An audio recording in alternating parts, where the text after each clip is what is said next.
Bonsoir, ravi de vous retrouver. Bienvenue dans ce journal décalé en raison de l'événement majeur de ce dimanche. Vous avez pu la suivre intégralement. Il s'agit de l'ordination de Monseigneur Gyougou. La cérémonie est suivie par des milliers de fidèles catholiques à rassembler de nombreuses personnalités. Une cérémonie qui était très attendue depuis sa nomination en avril par le pape. Bon résultat et fort engagement, les élèves méritants ont été récompensés par le conseil départemental et le conseil régional. Les collégiens de 3e et les bacheliers ont reçu des prix à l'occasion d'une cérémonie en leur honneur.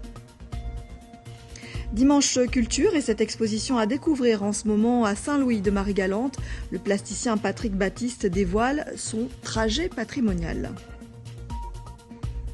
Enfin, à l'occasion du premier week-end des vacances, nous sommes allés dans un parc de loisirs à Sainte-Anne. On y trouve des activités aquatiques, de l'acrobranche, bref, de quoi se détendre et s'amuser. Il est le nouvel évêque de Basse-Terre et de Pointe-à-Pitre. L'ordination épiscopale de Monseigneur Philippe Gyougou s'est déroulée tout cet après-midi au vélodrome de Bémao en présence de milliers de fidèles. Ce Bémaotien est le 3e Guadeloupéen à prendre la tête du diocèse de l'archipel. Revivons les temps forts de cette cérémonie avec Alexandre Ouda. Veux-tu travailler à la construction du corps du Christ qui est l'Église et demeurer dans son unité avec tout l'ordre des évêques sous l'autorité du successeur de Pierre? Oui, je le veux. Veux-tu obéir fidèlement au successeur de Pierre? Oui, je le veux. Par ces mots, Monseigneur Philippe Gyougou symbolise son engagement indéfectible envers le Seigneur. Un engagement entériné par ses 3 consécrateurs qui l'ont accompagné tout au long de ce rite de passage. À 50 ans, Monseigneur Gyougou devient le 14e évêque de Basse-Terre et Pointe-à-Pitre et le premier à recevoir ce titre sur son île natale. C'est de la main de Monseigneur Macaire, son prédécesseur, qui assurait l'intérim durant les 2 dernières années, qu'il reçoit l'anneau, la mitre et la crosse qui accompagne son nouveau statut. Philippe reçoit la crosse, le bâton de pasteur, signe de ta charge. Prends soin de tout le troupeau du Seigneur, dans lequel l'Esprit Saint t'a établi comme évêque pour gouverner l'Église de Dieu. Amen. Amen. Un moment chargé en émotions pour celui qui a grandi à Vieux-Bourg-aux-Abîmes, avant de réaliser la quasi-totalité de son parcours religieux à Saint-Denis. Le voilà maintenant garant de l'amour, la fraternité et l'unité, des valeurs qu'il entend défendre tout au long de son épiscopat.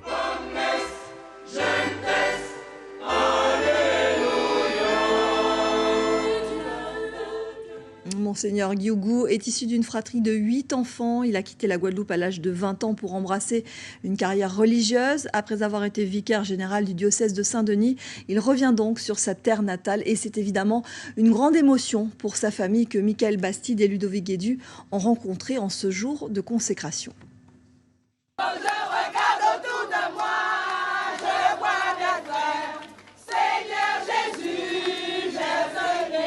Il est environ 15h30 ici au vélodrome de Gourdeliane qui accueille les nombreux fidèles venus assister à l'ordination de leur évêque.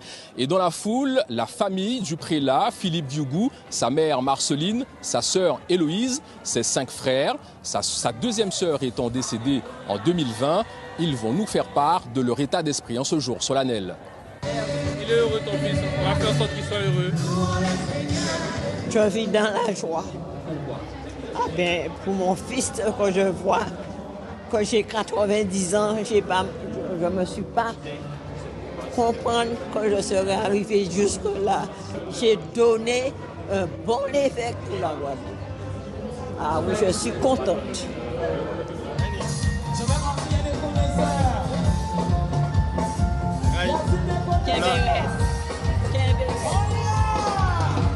C'est un très grand moment pour nous. On est très fiers de savoir que le Seigneur a choisi notre famille pour que nous ayons notre évêque en Guadeloupe. C'est une vraie grâce pour la famille, une vraie grâce pour la Guadeloupe. Je suis toujours ensemble avec lui en métropole. Donc là, j'ai dû venir pour pouvoir l'accompagner. et toute la famille est très heureuse. On est tous fiers de notre oncle, et parce qu'on est tous ses neveux et nièces pour la plupart présents, en tout cas on les représente tous aussi. Et puis c'est important pour nous de soutenir et de porter notre oncle dans cette mission et pour cet événement. La messe d'ordination épiscopale a débuté à 16h30 et les chrétiens catholiques sont en parfaite communion avec leur nouvel évêque. C'est un grand jour pour la famille du père Philippe Guiougou qui assiste en direct à l'ordination d'un fils, d'un frère, d'un cousin, d'un oncle, désormais évêque de l'Église catholique de la Guadeloupe. Et cette cérémonie était commentée par François-Joseph Ousselin. Il vous a donné toutes les clés pour comprendre cette célébration. Bonsoir François-Joseph, on vous retrouve toujours sur place en direct. Un Guadeloupéen qui devient évêque sur sa terre natale, on peut dire que c'est unique. Alors, ce n'est pas tout à fait unique. Monseigneur Cabot avait aussi reçu cette ordination en Guadeloupe et Monseigneur Wali avant lui. Mais ce qu'il y a d'unique, c'est cette volonté de la rendre populaire dans ce vélodrome, de faire en sorte qu'il y ait le plus de monde possible et surtout de vouloir que, cet évêque ne soit pas simplement celui des catholiques, mais celui des Guadeloupéens. Et des Guadeloupéens enracinés dans cette terre. J'ai à mes côtés justement sa sœur Héloïse Ketty Guiougou Bélez. Pour vous, c'est quelque chose d'important, c'est une émotion particulière. Vous ne l'aviez pas vu venir et pourtant c'est venu. Voilà, on l'a pas vu venir. Enfin, moi je l'ai pas vu venir parce que je vis en métropole notamment, mais effectivement, quand on regarde son parcours, c'est une évidence. Et l'organisation de cette célébration également, c'est à l'image de Philippe en fait. Il est généreux, il est ouvert sur les autres et voilà, c'est un moment unique à vivre pour une famille. Surtout quand on a une mère qui est pieuse et qui tous les matins prie, tous les soirs prie et de voir... Elle vous a élevé ainsi, elle le dit, elle a veillé à ce que vous ayez toujours ce respect de la spiritualité. Exactement, et c'est une grande joie pour elle et on partage cette joie. Elle-même a failli s'engager également auprès de l'église, elle jouait l'orgue, etc. Nous on était engagés, elle nous envoyait à la messe tous les dimanches, on était engagés à CVAV Cœur Vaillante, âme vaillante, avec Monseigneur Cabot. Donc voilà, c'est un moment unique pour elle et on partage sa joie et sa fierté. Merci beaucoup Héloïse Ketty. Alors voilà, le vélodrome est en train de se vider. Il a vécu de grands moments cet après-midi, mais je pense que c'est la Guadeloupe qui a vécu ce moment. Dernier mot, il va se passer quelque chose demain, François-Joseph, c'est pas fini. Ah non, c'est pas fini pour lui. Le nouvel évêque, demain à 10h, alors il ne sera pas installé, il sera accueilli dans sa nouvelle cathédrale à Basse-Terre. Et puis mercredi, il sera à Pointe-à-Pitre avec Monseigneur David Macaire. David Macaire qui fera ses adieux à la Guadeloupe, qui remerciera la Guadeloupe et puis qui accueillera aussi ce nouvel évêque pour la Guadeloupe. Merci beaucoup François-Joseph Ousselin pour toutes ces précisions. On passe au reste de l'actualité avec des réceptions à l'honneur des élèves. C'est une tradition en fin d'année scolaire pour récompenser le travail et la réussite, que ce soit les collégiens qui ont passé leur brevet ou les bacheliers. Ils ont été honorés par les deux collectivités départementales et régionales. Le reportage d'Alexandre Ouda et Ludovic Guédu. À 14 ans, Stissia ne pensait pas faire partie des meilleurs élèves de 3e de l'Académie de Guadeloupe.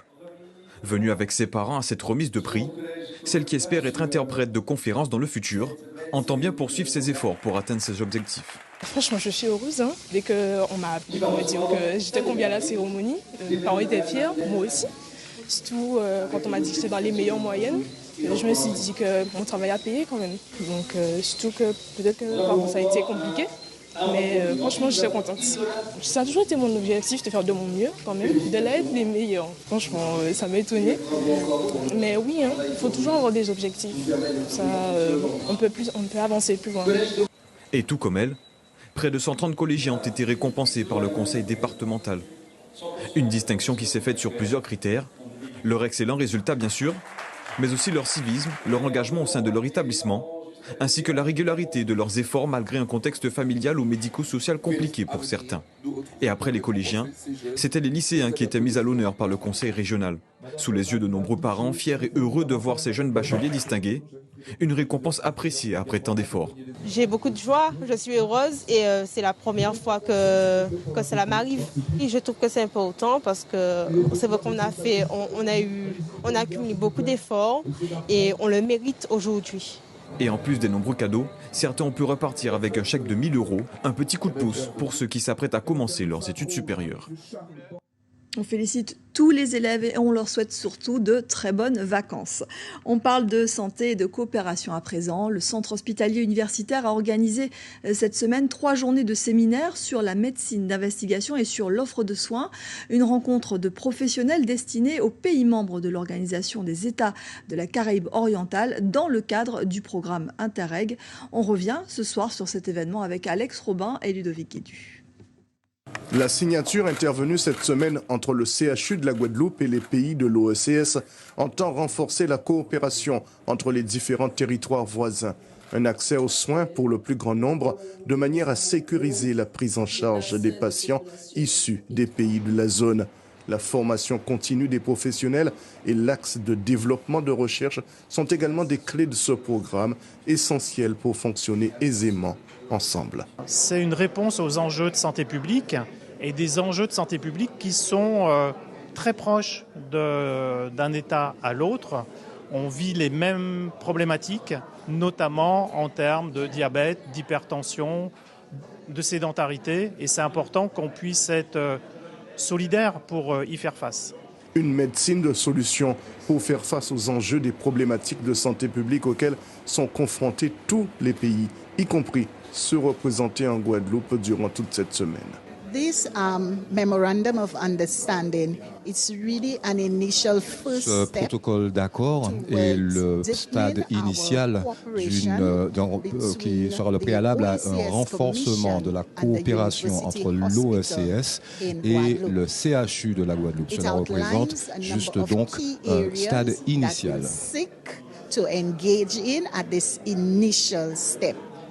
Ensemble, cette partie de la Caraïbe souhaite mutualiser les connaissances pour donner du sens à cet accord cadre. Celui-ci se déclinera progressivement entre les différents pays de l'organisation. Nous sommes toujours, je pense, dans la prolongation de la mise en place en Guadeloupe du cyclotron, du TEPSCAN et aussi dans la visée du nouveau CHU avec les tout nouveaux équipements dont nous disposons. C'est vraiment une formidable opportunité d'étendre nos capacités d'accueil de patients. En donnant forme à ce dispositif, le nouveau circuit de prise en charge modifiera habitudes et certitudes. Et dans ce cadre, le CHU de la Guadeloupe, tel qu'il est envisagé d'ici 2024, devrait prendre toute sa place. Allez, on part en mer. On vous a fait vivre le Traditour aujourd'hui encore en radio et sur le web. C'était la 2e étape entre Sainte-Rose et Baie-Mahault. Et d'une étape à une autre, on peut dire que ça bouge. Une course ensoleillée, cette fois-ci, remportée par Guadeloupe-Port-Caraïbes de Jean-Félix Forbin. Le gagnant d'hier s'est fait distancer. Il termine 8e. Mais c'est Hugo Tellier qui prend le maillot jaune de leader. On écoute le vainqueur de l'étape qui nous fait part de sa satisfaction. C'était compliqué hier, on a mal marché à cause du vent irrégulier de la côte sous le vent. Aujourd'hui, on voulait se refaire. Donc on est venu motiver ce matin. À partir du moment où on a pris un bon départ, ça a aidé. On prend une bonne option à gauche après le départ. On passe la brouille dans les 3 premiers. La deuxième brouille derrière l'îlet blanc, on n'est pas trop mal. Au près, on s'est bien débrouillé jusqu'à l'îlet Carrette. Le coup, après une belle option, il est bien revenu. On réussit à rester devant jusqu'à la ligne d'arrivée, c'est génial.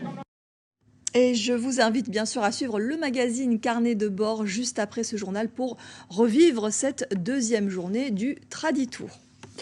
Pendant les vacances, nous vous proposons de revoir les rubriques Powell Jock, Actualité oblige. Nous embarquons avec Claude Bistoquet, l'un des premiers en Guadeloupe à s'être inscrit sur la route du Rhum. Le marin a appris à aimer la voile et les grands espaces. Il voit la vie en bleu océan. Regardez.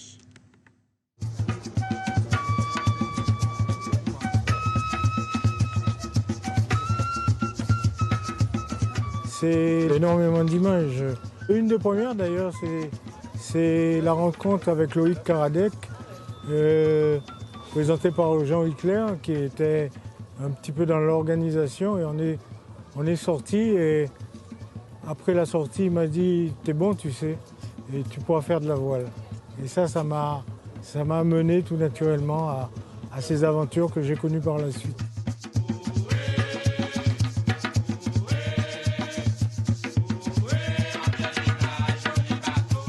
J'étais fait une étude en moins en France, et puis en juin, en Bourg, on m'a dit là, il est sorti. Il dit, moi, hier, il était en Corse, il avait famille, il naviguait toute la nuit. Et arrivé, et lui, il était arrangé bateau là, famille est parti travailler. Et on dit, messieurs, lui, c'est sans besoin là, rentrer au pays.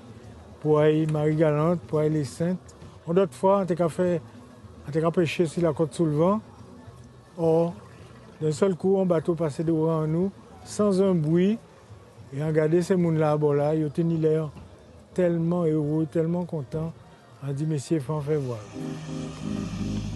La voile a tellement de facettes, tellement d'intérêts, aussi bien les petits bateaux que les gros, que la compétition ou la croisière, la sortie en famille, en groupe ou en solitaire, que tout ça a fait que je me suis plongé là-dedans à fond. Là, j'ai bouffé toutes les amis en moi. On a dit, on joue, on fait la route du Rhum, on joue. On a dit, arrêtez de rêver, arrêtez de buter, etc. Et en 90, on rejoint le groupe Renoir et il dit Banco, on était un amateur, on était à travailler à la chambre de commerce. Donc coopération l'a faite dans très très peu de temps et m'a attaqué l'Atlantique sans vraiment connaître qu'il était qu'à attendre moins, mais sans pas l'idée de faire demi-tour. L'objectif en moi, c'était de traverser et de montrer que nous pouvons courir, nous pouvons régater avec les autres, pas tenir raison que nous pas fait.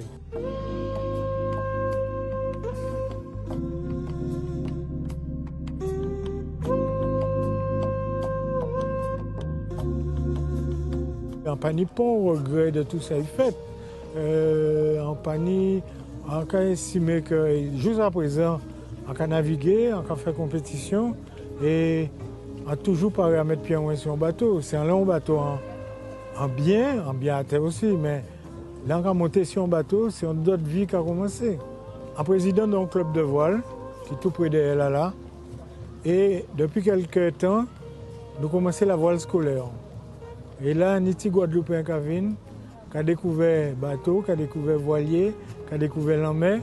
Putain, peut-être qu'il y a un peu fait en d'autres situations, grâce à l'école. Donc, nous juste fait, on a créé la voile itinérante, école de voile itinérante. Donc, nous avons un conteneur avec plein de matériel, nous avons des moniteurs, nous avons déplacé, nous payons pointement, nous payons n'importe côté pour lui. Et à un moment là, ça, tout le monde qui l'école dans ces communes-là, ça, qui panique club de voile, eh bien, il y a venir et il peut découvrir ça.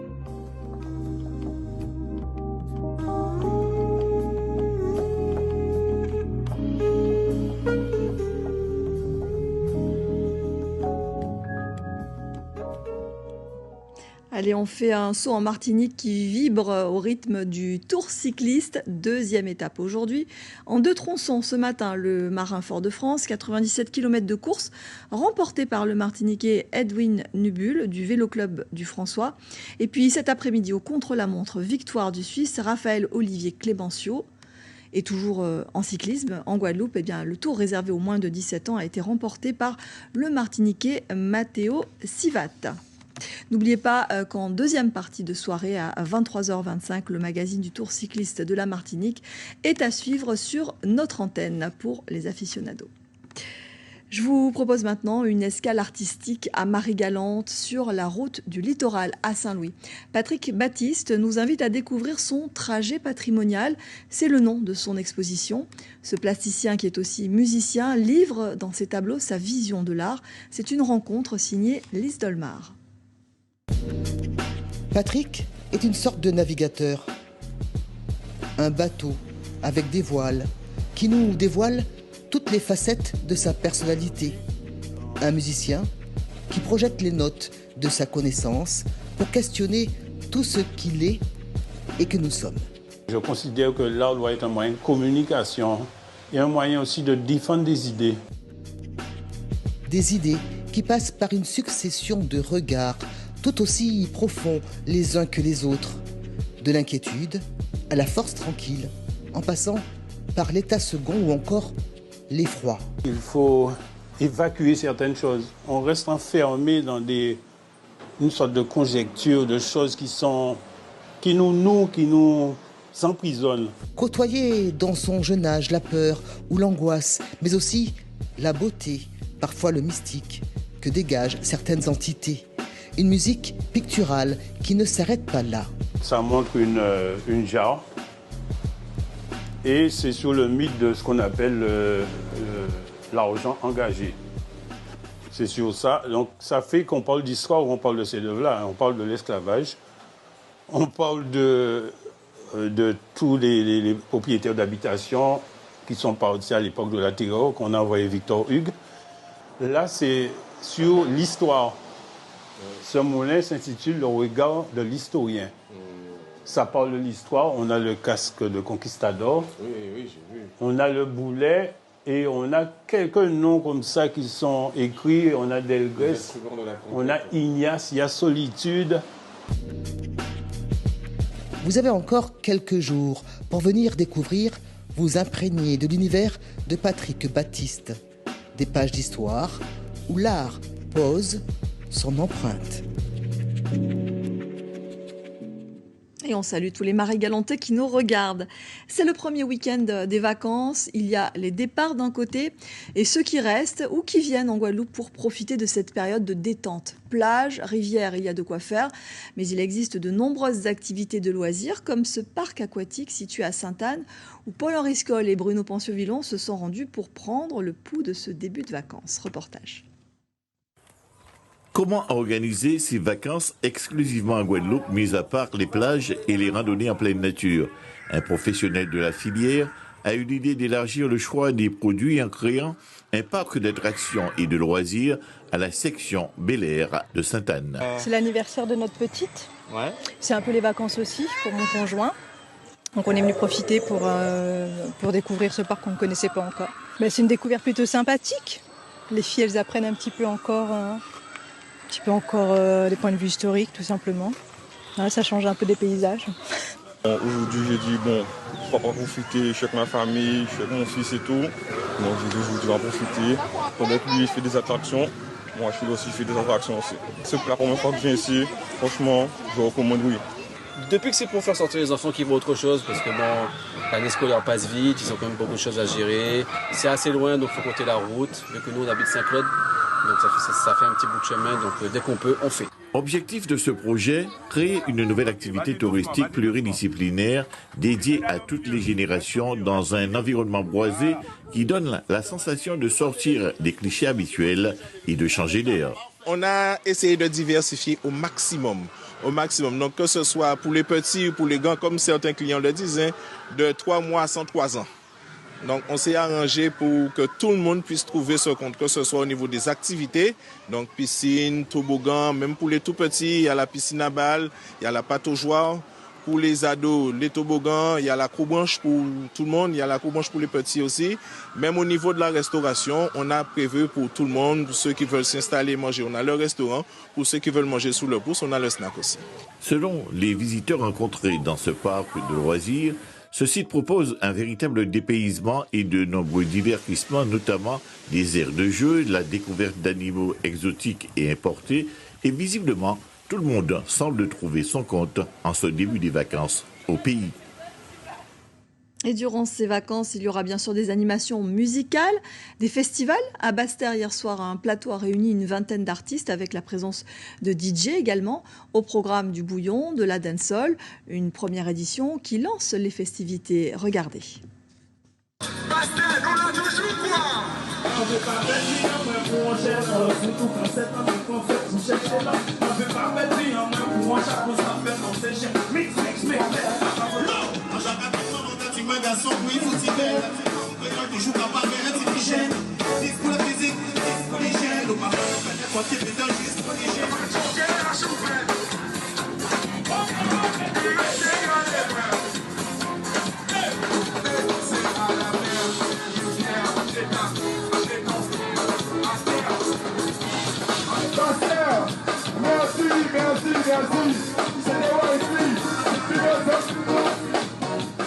Voilà, c'était hier soir. Avant de se quitter, je vous rappelle l'une des principales informations de ce journal, c'est l'ordination de Monseigneur Guiougou. La cérémonie suivie par des milliers de fidèles catholiques a rassemblé de nombreuses personnalités religieuses. Une cérémonie qui était très attendue depuis sa nomination en avril dernier par le pape. Demain, prochain rendez-vous d'infos en radio dès 6h. Vous serez en compagnie de Sébastien Gilles. J'aurai le plaisir de vous retrouver dès 19h30. D'ici là, passez une très belle soirée. Merci à vous.